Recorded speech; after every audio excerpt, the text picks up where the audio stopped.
Hello guys! Welcome to A one Garuda cafe. Morning మంచిగా పూజ చేసుకొని, ఒక మంచి కాఫీతో నా డే అనేది స్టార్ట్ చేశాను కెఫేలో.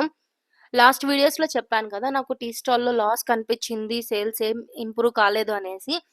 ఫస్ట్ డే మాకైతే 40 టీస్ పోయినాయి. అండ్ సెకండ్ డే వచ్చి ఒక 35, థర్డ్ డే వచ్చేలోపలికి 15 అలా డే బై డే సేల్స్ అనేది తగ్గిపోతూ వస్తున్నాయి. ఎందుకు అనంటే కొంతమంది కస్టమర్స్ మాకు చెప్పిందేమంటే, "మీరు స్మోక్ పెట్టుకోండి. స్మోక్ పెడితే ఆటోమేటిక్‌గా టీ పోతుంది. మోస్ట్ ఆఫ్ ద పీపుల్ అదే ప్రిఫర్ చేస్తారు. ఇక్కడ టీ తాగి ఇంకొక దగ్గర పోయి స్మోక్ చేయాలనుకోరు గదా!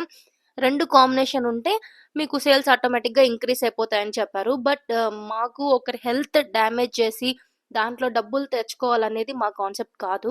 మాకు టీ స్టాల్‌లో లాస్ వచ్చినా పర్లేదు గానీ, మేమైతే స్మోక్ పెట్టాలని అనుకోలేదు. అది స్ట్రాంగ్‌గా డిసైడ్ అయ్యాం గూడా వద్దనేసి.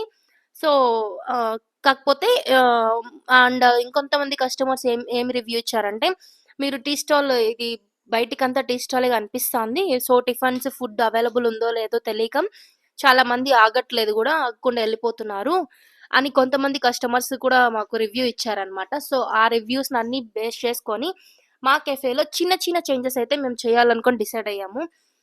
చేంజెస్ చేశాము, ఎలాంటి మోడిఫికేషన్స్ చేశాము, ఈ డీటెయిల్స్ అన్నీ గూడా నేను కంప్లీట్‌గా పార్ట్ 2 వీడియో అయితే షేర్ చేస్తాను.